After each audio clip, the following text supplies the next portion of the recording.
Bob, thank you very much for that glowing introduction.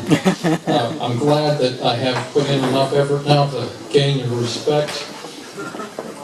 It's two times I've run for office. So, let me clarify that. Well, I've entitled my talk today, I'm going to be the first speaker this afternoon, and then I'm going to be MC and bring on the other speakers. I've titled my talk this afternoon, Moat Parks Make Me Mad. And if you didn't arrive mad today, I hope you're mad after I'm finished. And if not by then by the end of the day. So, you remember these folks over here, the EPA? EPA is down, they're into everything. That bottle of water that you're drinking, they're there. That car you drove, they're there. Your gasoline you put in that car, they're there. Clothes you're wearing, EPA's involved. There's no aspect of your life that isn't touched by the EPA. Are they perfect? I don't think so. Next slide, please. Well, last year, our Missouri Department of Natural Resources put together a 9-point management plan. That's involving water. Who did they use as the go-to source of their information? It says there on their plan that incorporates the most recent U.S. Environmental Protection Agency EPA guidance. I'm not sure they use the right source. Next slide. Okay, I want to lay a little bit of background, and first, one of the things I want to point out, we have a Missouri Department of Natural Resources, and we have a Missouri Department of Conservation. These are two totally different agencies. Okay? Missouri Department of Conservation is funded by 1/8 cent sales tax that's attached directly to the Constitution. As Paul Fitzwater mentioned earlier, the legislature can't touch them. They don't control their purse strings. On the other hand, with the Missouri Department of Natural Resources, the legislature does control the purse strings. Now, a little bit more about the Department of Natural Resources. We're not ready for that slide yet. Back up one. Okay. The Missouri Department of Natural Resources has several different divisions. What we're concerned with today is the Division of Environmental Quality. That's an enforcement division, and we're concerned today about the Parks Division, because it's the park land, the land that they're trying to or have acquired in Oregon County and in Shannon County for parks. Okay, but I'm going to marry the two of these together. They're all in the Department of Natural Resources. I'm going to relate them together, but I want to go give you a little bit more background before we get there. Okay, so this that you're seeing right now is the total operating budget for the state. The point that I want to make here is that 1/3 of the pie down there, 33% of the state budget comes from the federal government. Next slide, please. Okay, now you can't see that down there, but the important point I brought out there, Missouri Department of Natural Resources funding is pretty much in step with the whole state, and that is 31.8% federal funding, which I call bribery and control. Next slide. Okay, this is the home page of the Department of Natural Resources. Now, I was hoping that I would be able to read this, but that's not true.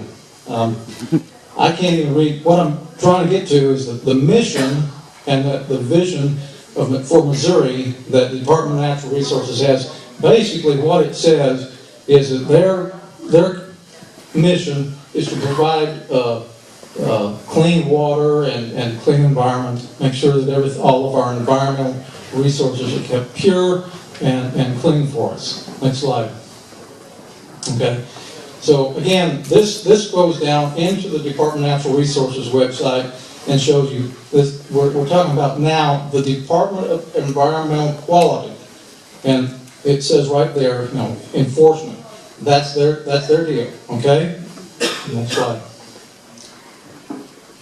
Okay, blowing up a little bit of that part of their website, it says department staff follow the compliance manual. Okay? That sounds a little bit ominous. Next slide. Okay, what do they do as far as enforcement? Well, one of the things they control is waste management. It's one we're concerned really today about solid waste management. That's where we're going to drill down. Okay, it says dumping is illegal. Bold letters. And then it's got a little picture down there that shows you how awful dumps are. And they are. And I've had to deal with these things firsthand on client land. I'm a forester. I work out in the woods and for a lot of clients, sometimes large clients, and you know, sometimes we have problems with dumping. So it's a valid problem, and we do need some regulation there, but I think they've gone a little bit overboard, and they don't follow their own rules, as we'll see. Next slide. Okay, now, as a part of doing how they do their job, they depend upon us to help them out. Okay? So, here's another section from their website that says how to report illegal dumping. Okay? Next slide. We'll drill down on this. It says, you may remain anonymous. Okay? There's a little problem with that. Next slide. From our state constitution,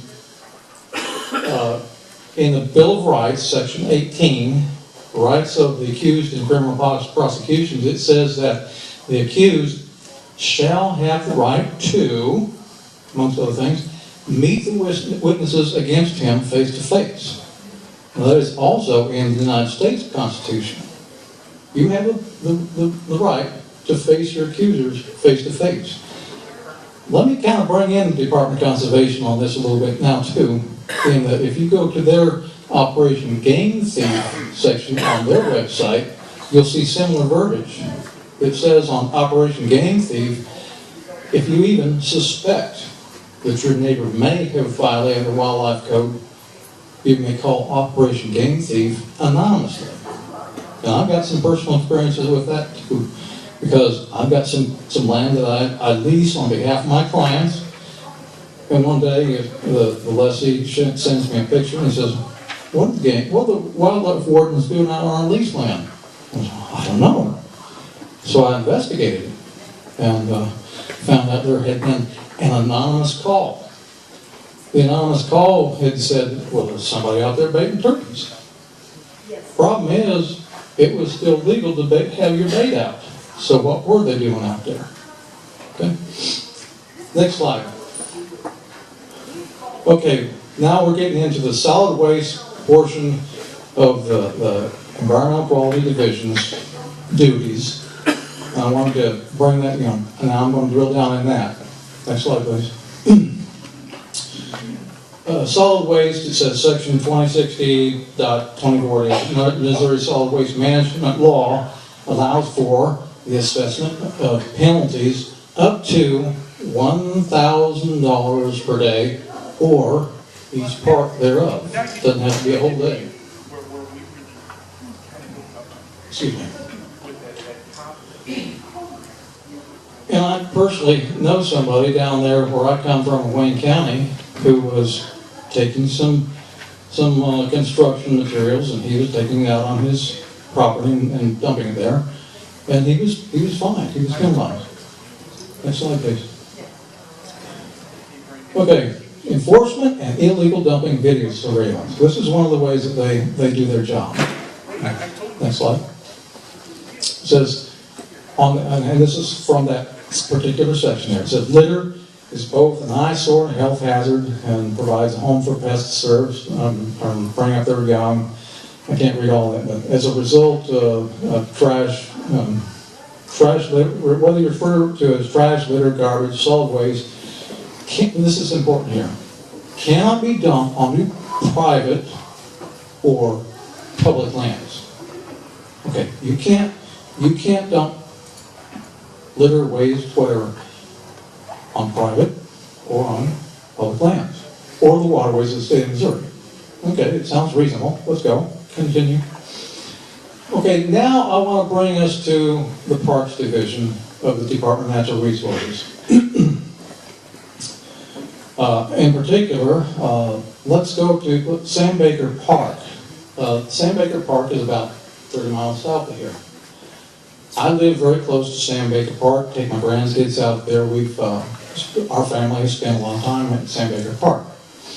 I want to draw your attention down to that portion on the right side where it says advisories.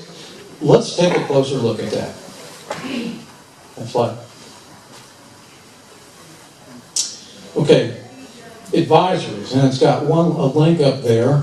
It says caution advised on trails, Sam Baker State Park. Okay, let's click on that link and follow it. See where we go. What's the advisories? Next slide. Okay, it says caution on trails, Sam Baker State Park. It says users may come across obstacles such as erosion or fallen trees that have fallen during recent storms. And it says repairs will be made as soon as possible. Yeah, right. That's like, this is my grandson. This is last Saturday. And since I hiked that trail a lot, and I have over the years, I can tell you, he is sitting directly over the trail, and that tree has been there for years. I can also tell you as a professional forester, that tree's been there a while, because all the bark is gone, and the sapwood is starting to slough off. Next slide. That's a picture of the same log from a different perspective. And I just wanted to throw this one in because you can see that little orange tag up there on the little shagbark hickory tree. That tells you you're on the trail in case you were to get off or in case there's snow on the ground. Next slide. Now I know that in times past they have maintained the trails because you can see on the left-hand side of this slide there's a cut log. It's a nice clean cut. And then right beside it is another log, just in the same condition as the log we just looked at. All the bark is gone, the sapwood is sloughing off. They have not maintained this section of trail in a long time. This is just a little ways up the trail from what the log we just saw. So there's a lot of logs across the trails out there. Next slide, please. Okay. Now the park has its own park management manual. And this is a section of it. Refuse and trash. No person shall be deposited on any part of any state park or historic site. Any garbage, refuse, waste, fruit, vegetables, foodstuffs, boxes, cans, bottles, jars, paper, other litter materials, obnoxious materials. Keep that in mind. Except in containers or places designated for these purposes. Designated for these purposes. Next slide. A part of the Sam Baker's web page, they want to really point out what they're proud of. And they're really proud of their 4,420 acre Mudlick Mountain Wild Area and the 1,370 acre Mudlick Natural Area. Come on, let's go see what they're proud of. All right, this again is last Saturday. We're about to enter the natural area. Next slide.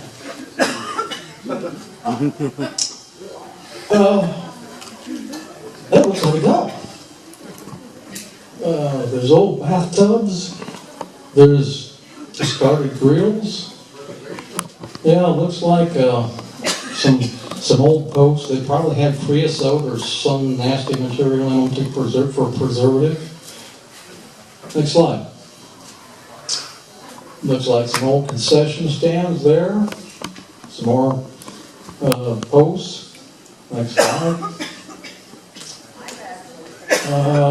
Okay, you know those garbage cans you have at parks, so they've got the little lever so that you don't have to touch it with your hands. That's what you got there. Bunch of discarded garbage cans. And what you're looking at kind of in between them, that's actually a set of urinals. Next slide. What do you do with your picnic tables once they're not so pretty anymore? Well, take them up on the mountain. Next slide. This is actually a small barrel, not a regular sized barrel. It's kind of barrel-like, and it had been covering an open tile. Now, I didn't get everything, take pictures of everything in the area, but in this particular area, there's a lot of foundations. There formerly were a lot of buildings, and there's even some old roads and driveways.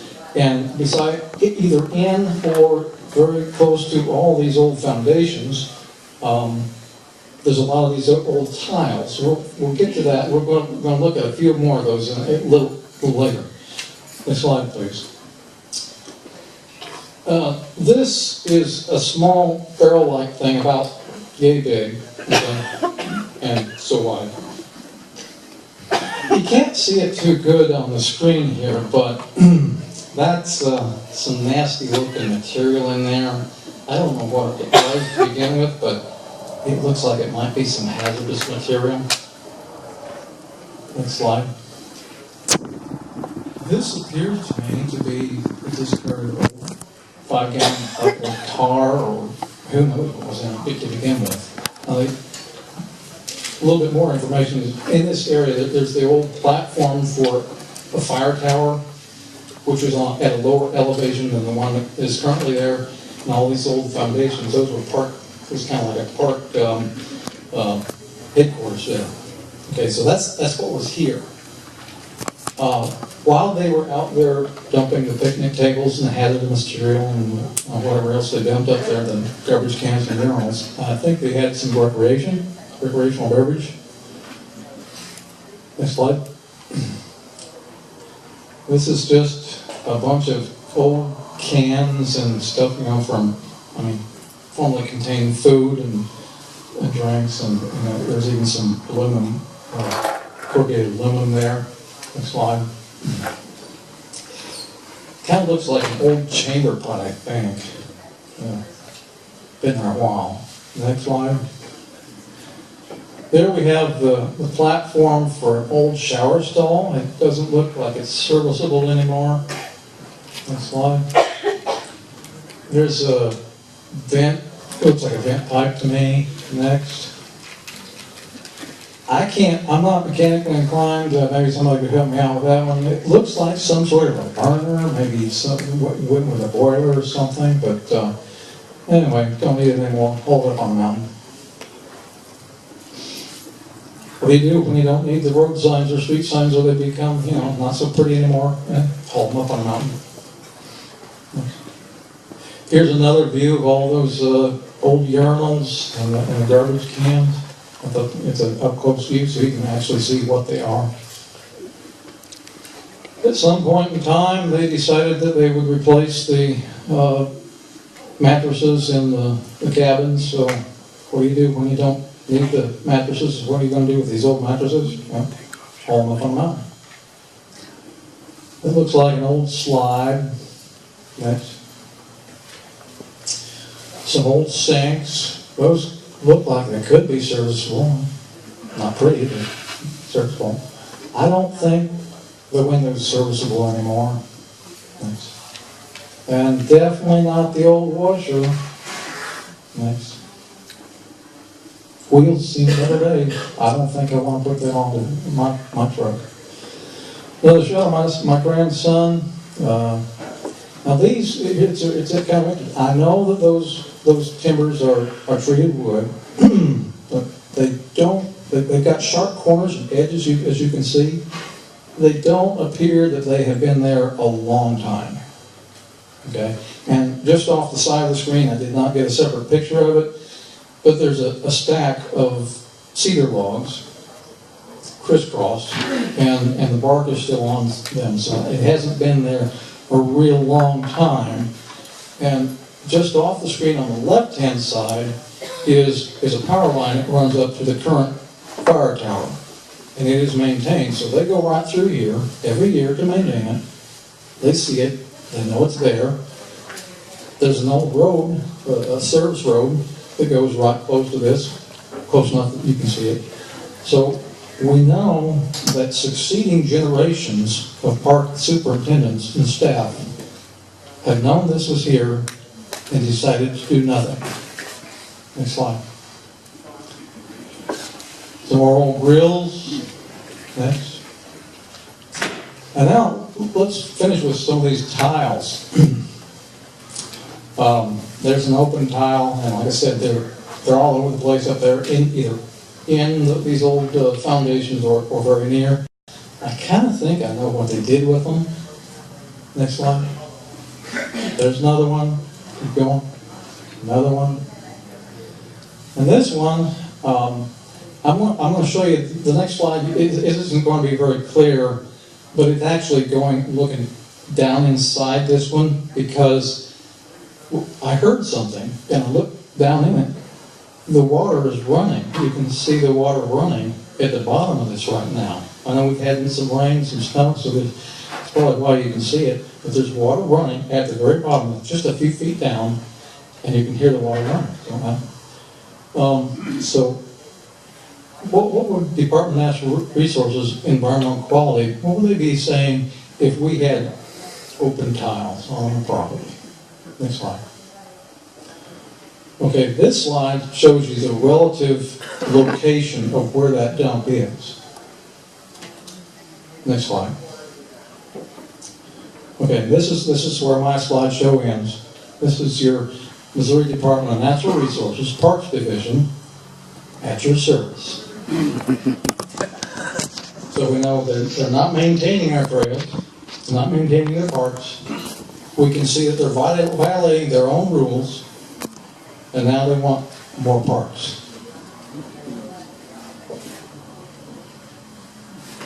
Thank you very much.